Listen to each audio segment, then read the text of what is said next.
वक्रतुंड महाकाय सूर्यकोटि समप्रभ निर्विघ्न कुरु मे देव सर्वकार्येषु सर्वदा। नमस्कार, जय जगन्नाथ।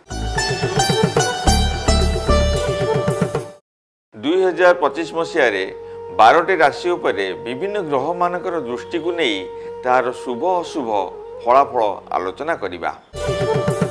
आसंतु जानिबा 2025 मसीह मेष राशि राशिफल। मेष राशि व्यक्ति ए वर्षर प्रथमार्ध सुख शांति आर्थिक उन्नति शुभ कार्य संपादन कर्मे सफलता आशानुरूपक फल विद्यार सफलता चाकरी क्षेत्र में पदोन्नति व्यवसाय लाभ सर्वांगीन उन्नति देखादेव। किंतु वर्षर शेष भाग अर्थात मे मासरे बारंबार स्वास्थ्य समस्या कर्मक्षेत्र विघ्न आर्थिक क्षति व्यय वृद्धि कर्मे विलंब संतान चिंता चाकरी रे स्थानांतरण जोग इत्यादि देखादेव।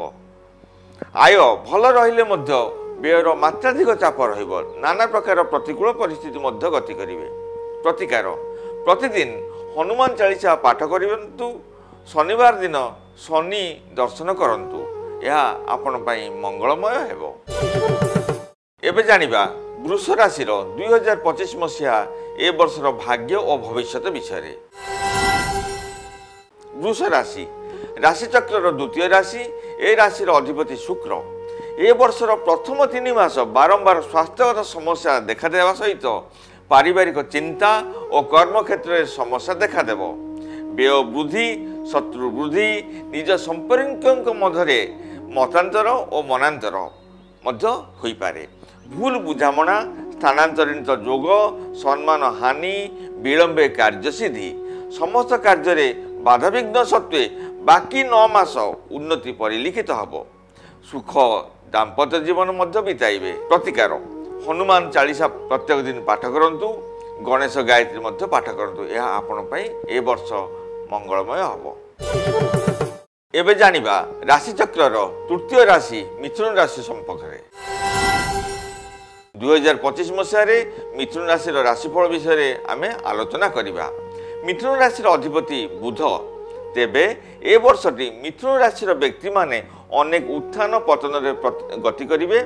ए वर्ष आपण हाथे मापी चाखंडे चलतु। अଯଥା कहारी सहित जुक्ति तर्क न करी भावी चिंती बुझी विचारी कार्य करंतु। व्यय अधिक हेबा हेतु सामान्य असुविधार सम्मुखीन होई पारंती।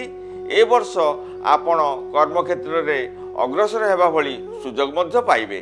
तेबे ए वर्ष आपणक मंगल कामना पाई प्रतिकार करंतु। आपण प्रत्येक दिन श्री गणेश गायत्री पाठ करंतु और प्रति बुधवार दिन श्री गणेश को दुब अर्पण करंतु। एबे जानिबा राशि चक्रर चतुर्थ राशि कर्कट राशि 2025 मसीह भाग्यफल। कर्कट राशि अधिपति चंद्र। ए वर्ष मात्राधिक व्यय वृद्धि हेतु आर्थिक चिंता देखादेव। बारंबार स्वास्थ्यगत समस्या देखादेव। आघात जनित पीड़ा निजर उपस्थित बुद्धि जोगु कर्मक्षेत्र में असुविधा दूर हब। अकस्मात धनलाभ जोग अच्छी घर जमी क्रय करि पारंती।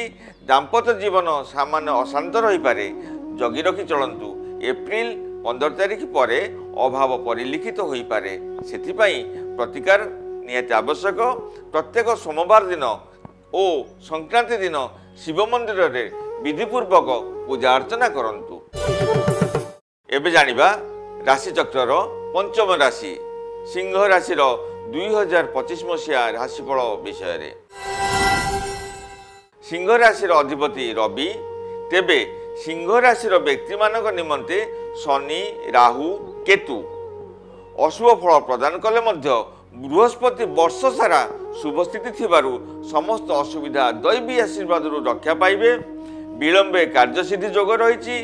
स्वजन विरोधाचारण सहित आपणकर मानसिक चिंता बढ़ई पारे। कर्मक्षेत्र में कौन भूल निष्पत्ति जोगु अशांति पड़ी पारंती। बकेया धन प्राप्ति जोग अच्छी। तेबे ए वर्षर प्रतिकार स्वरूप शनि ग्रह शांति विधान करंतु। शनि चालीसा पाठ करंतु। 5 ଶନିବାର ଶନି ମେଳା କରନ୍ତୁ। ଏହା ଆପଣ ପାଇଁ ମଙ୍ଗଳମୟ ହେବ। ଏବେ ଜାଣିବା ରାଶିଚକ୍ରର ଷଷ୍ଠ ରାଶି କନ୍ୟା ରାଶି ସମ୍ପର୍କରେ। କନ୍ୟା ରାଶିର ଅଧିପତି ବୁଧ। କନ୍ୟା ରାଶିର ବ୍ୟକ୍ତିମାନେ ବର୍ଷର ପ୍ରଥମ 3 ମାସ ଶନି, ରାହୁ ଓ କେତୁ ଅଶୁଭ ସ୍ଥିତି ଥିବାରୁ ପାରିବାରିକ ଅଶାନ୍ତି, ଶାରୀରିକ ଅସୁସ୍ଥତା, ଶତ୍ରୁ ବୃଦ୍ଧି, ଅର୍ଥ ଚିନ୍ତା, ଆୟ ବେଶ ଭଲ ରହିଲେ ମଧ୍ୟ ବ୍ୟୟର ଚାପ ମାତ୍ରାଧିକ ହେବ। ମନୋବଳ ବୃଦ୍ଧି ହେତୁ ବିଭିନ୍ନ ସମସ୍ୟାର ସମାଧାନରେ ସଫଳ ହେବେ। ଏ ବର୍ଷ ହଠାତ୍ କୌଣସି ସୁଯୋଗ ଆପଣଙ୍କୁ ଅଚାନକ ଧନ ପ୍ରାପ୍ତି କରାଇପାରେ। ଏ ବର୍ଷ ପାରିବାରିକ ଚିନ୍ତା ଓ କୁଟୁମ୍ବ ଜଞ୍ଜାଳରେ ଅତିବାହିତ କରିବେ। ତେବେ ଆପଣଙ୍କର ପ୍ରତିକାର ସ୍ୱରୂପ ଶ୍ରୀ ଗଣେଶଙ୍କ ସିଦ୍ଧି ବିନାୟକ ମନ୍ତ୍ର ପାଠ କରନ୍ତୁ। ପ୍ରତି ବୁଧବାର ଦିନ ଗଣେଶଙ୍କୁ ଦୁବ ଅର୍ପଣ କରନ୍ତୁ। ଏହା ଆପଣ ପାଇଁ ମଙ୍ଗଳମୟ ହେବ।